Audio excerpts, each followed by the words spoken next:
اللهم صل على محمد وآل محمد. پای پیاده می روم قدم قدم سوی حرم، قدم قدم سوی حرم. قبله نما شده دلم سوی حرم، سوی حرم، سوی حرم، سوی حرم.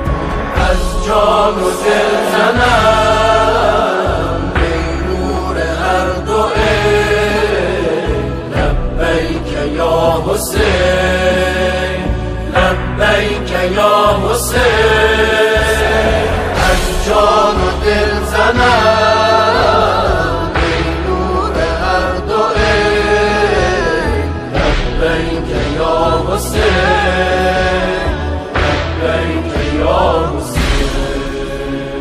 ثورتنا في 40 عهد الخلود والهبة، عهد الخلود والهبة. زحفا سنأتي يا حسين إلى طريق كربلاء، إلى طريق كربلاء. نبض القلوب صاح والنبض كلمتين. لبيك يا حسين، لبيك يا حسين. نبض القلوب صاح والنبض كلمتين. لبيك يا حسين، لبيك يا حسين. لبم که یک سیاهیه همایشی زدین شبم، همایشی زدین شبم.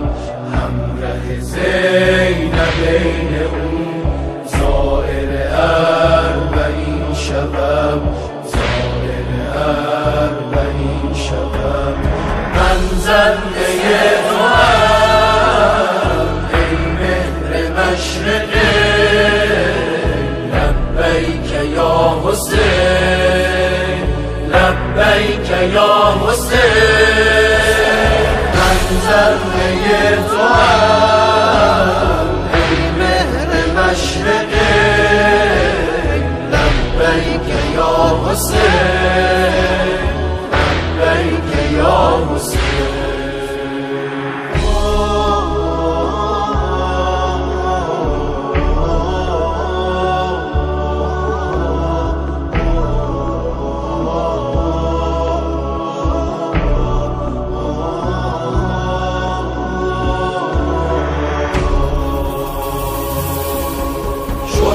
خدا کنم که من بر حرم تو زائرم.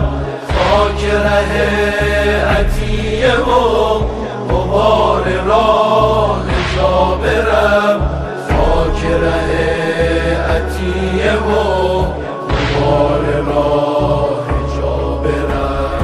خاک تو زینتی داده بر عالمه. لبیک یا حسین، لبیک یا حسین. خاک تو زینتی داده بر عالمه. لبیک یا حسین، لبیک یا حسین.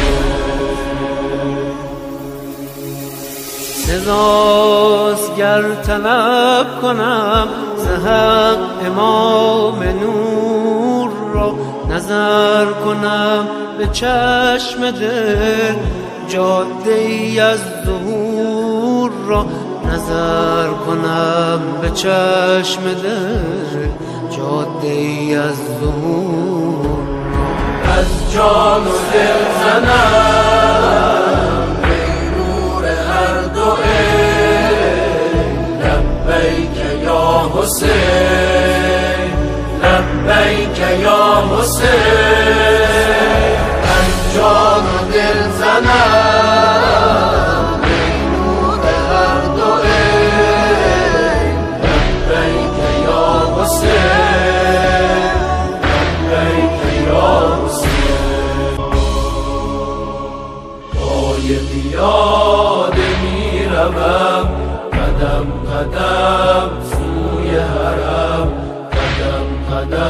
حرم سوی حرم قبل نما شده دلم سوی حرم سوی حرم سوی حرم سوی حرم از جان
ناطق قرآن نے یہ اہتمام کیا ہے، کریم اللہ ان کی سائی کو اپنی بارگاہ میں قبول و منظور جتنے بھی بڑھ کر ساتھی دوست ان کے مددگار اور معاونین ہیں سب کی توفیقات خیر میں اضافہ کریم اللہ ان کی دعاؤں میں قبولیت عطا فرمائے اور اس مشکل گھڑی میں ہمیں حسین کا صحیح وفادار بننے کی توفیق اور حسین ابن علی کے صدقے میں ان تمام بچوں کی توفیقات خیر میں اضافہ دعاؤں میں قبولیت عطا فرمائے ربنا تقبل منا انک انت السمیع